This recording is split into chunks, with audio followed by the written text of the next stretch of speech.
Yes, students, now have a look at this program. In this program, you have to calculate the sum of series, write a program to print the sum of the following series. One series has been given to you in which x minus x to the power 2 divided by 2 factorial. This exclamation symbol indicates the factorial.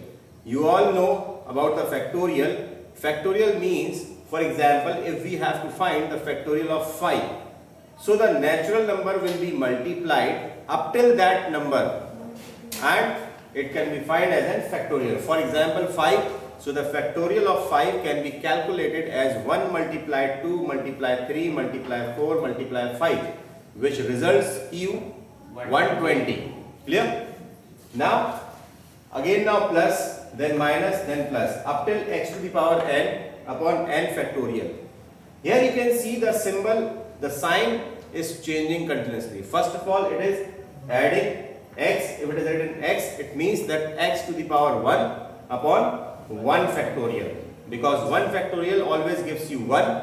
So there is no need to write upon 1. And upon 1 always gives you the numerator part.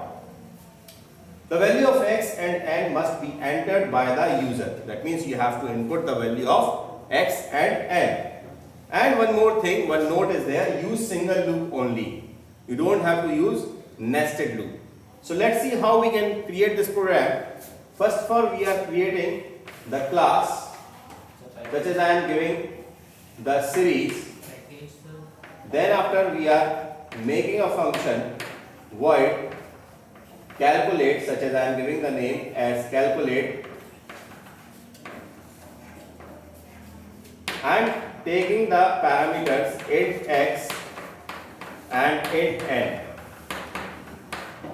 So in the parameters we had taken the input, because we have to take the input the value of x and n.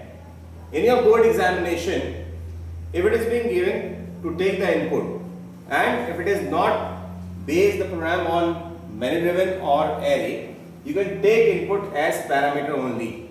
It will save your time and save the number of lines which you have to write by using scanner class object. For a scanner class object, you have to mention the package, then scanner object, then you have to take the input by giving a message to the user. So just avoid that thing, because your inputting part having 2 marks. So if you are taking input as parameter, then also you are getting 2 marks or that full marks for that step for taking input. So there is no need to implement scanner object. If there is many driven program or array based, at that time you can take the input, or based on the question that what type of question it is, at the execution time. At the execution time, if it is required to take the input from the user, that time you have to take the scanner object. But we have taken parameters over here. Now have a look. First of all, we have to declare a variable to find the sum. So we are declaring a variable as double type, first of all, sum, initializing 0.0. After that, we have to initialize some variable such as one variable for implementing the sign to the series, initializing it as 1, and one variable to calculate factorial, such as I am taking fact, initializing it as 1. So two variables I am taking over here. Now we are executing the loop from 1 to n, because it is being stated over here, your series must be calculated from x to the power n upon n factorial. So apply the loop for it I equals to 1 and I must be less than equals to n and I plus plus. Now after that, you have to calculate this. So for calculating this, first of all, we are finding here the factorial. So when you will write factorial, to find the factorial, you will write fact equal to fact multiply I. So very first time the value of fact is 1. So 1 multiply 1 will gives you 1, and we can see that in the denominator part for first term, it is upon 1. Now, next part you have to calculate the sum of the series. So you will write sum equals to sum plus,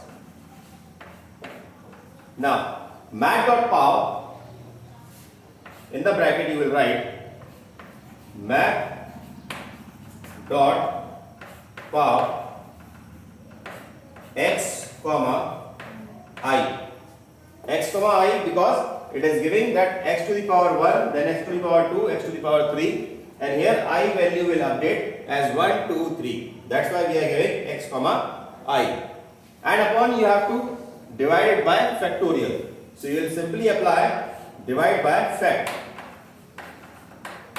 After that, for changing the sign, you will multiply it as a variable sign which you had taken.